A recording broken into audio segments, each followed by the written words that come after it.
We just saw peaceful protests in Rochester, New York last night after a grand jury declined to bring charges against police officers for their role in Daniel Prude's death. Police responded last March after Prude's brother called for medical help when Prude was in an apparent mental health crisis. The officers put him in a spit hood because, according to them, he said he had COVID-19.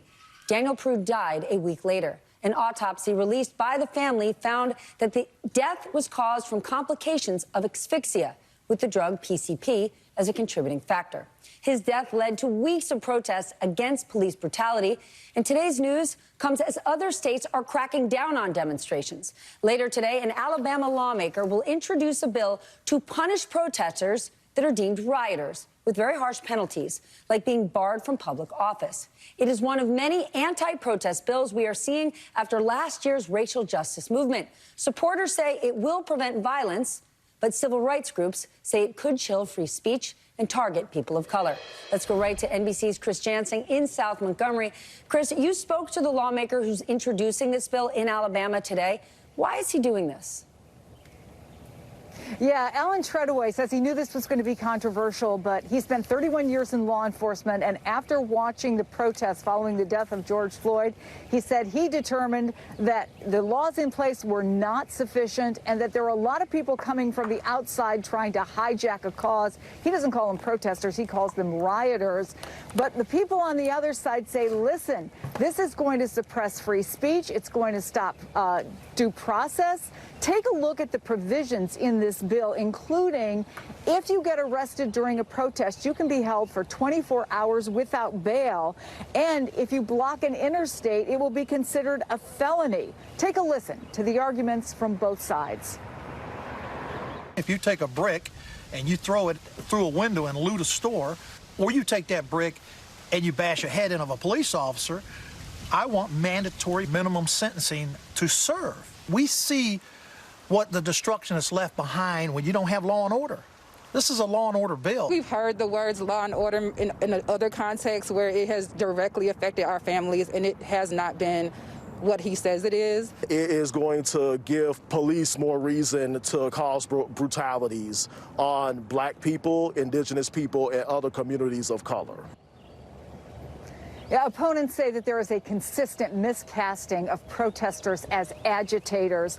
All across the country, though, this is happening. Spoke to folks at the ACLU, and they tell me that there are at least 60 bills. They've never seen anything like it. 60 similar bills in at least 26 different states that they are tracking them very closely. They call them un-American, unconstitutional, and unnecessary. But we just got off the phone with Alan Treadaway. He says in just the last day he's already gotten 12 supporters for this bill. And the simple fact of the matter is, Stephanie, Republicans have a supermajority here, and so if they want to get this bill through, they won't have any trouble doing it, and that could set a precedent for some of these other states. Stephanie? Chris, thank you. I want to dig deeper into this and bring in Jason Johnson. He's a contributor to The Griot and a professor of politics and journalism at Morgan State University. We also have Brittany Packnett Cunningham, Packnett with an N. It makes me crazy when people leave the N out. She's a former member of President Obama's 21st Century Policing Task Force.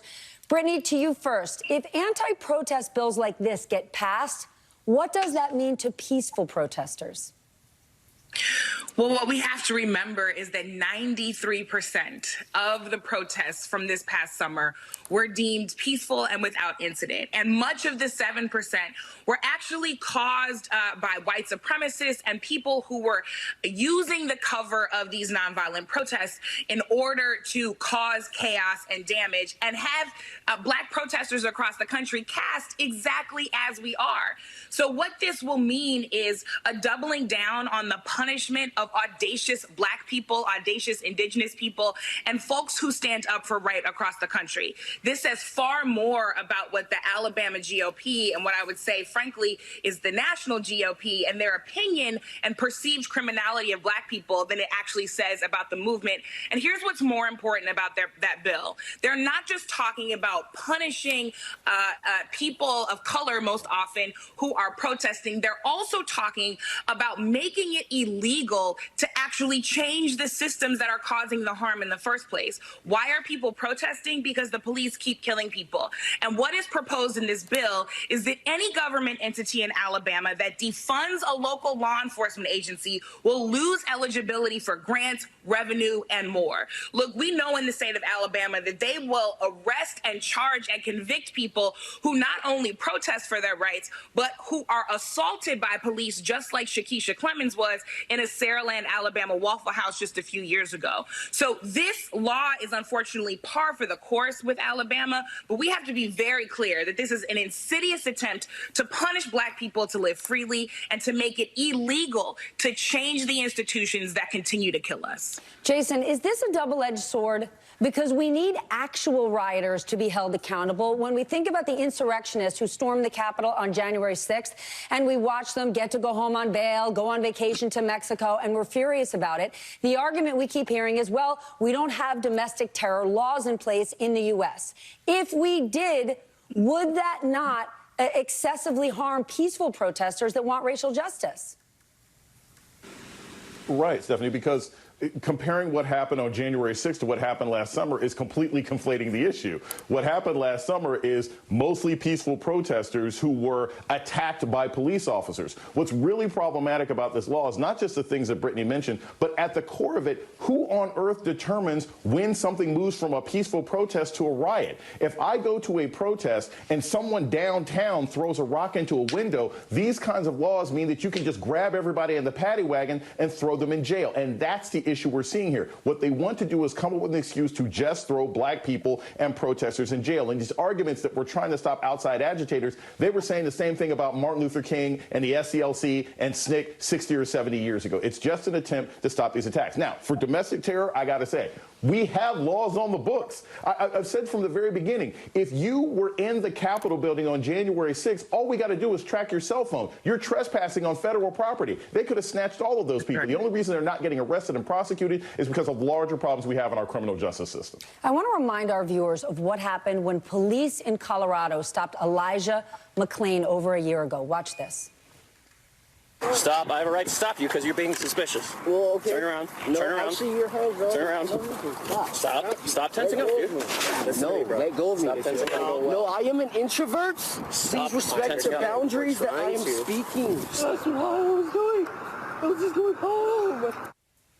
A violinist, an introvert, who was wearing a mask after he got an iced tea. We learned officially that Aurora police had no good reason to stop him, Brittany, but they put him in a chokehold. Paramedics injected him with a sedative dose for a man 50 pounds heavier. He died, of course, and no criminal charges. The DA says there was not enough evidence to support them. What's your take? And let's, of course, also remember that this now independent investigation found that the original investigation done by Aurora detectives was incomplete and actually should have been conducted in the way that it was. The police cannot police themselves.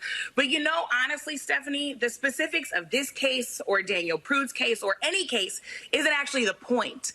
This cycle is. And the question is, how many times does this cycle have to repeat itself for us to get sick of it? The police will harass, maim, and or kill someone. That person will disproportionately be Black or Indigenous. A video may be released. The country will get outraged. A grand jury will be assembled. The police will investigate themselves and let themselves off the hook.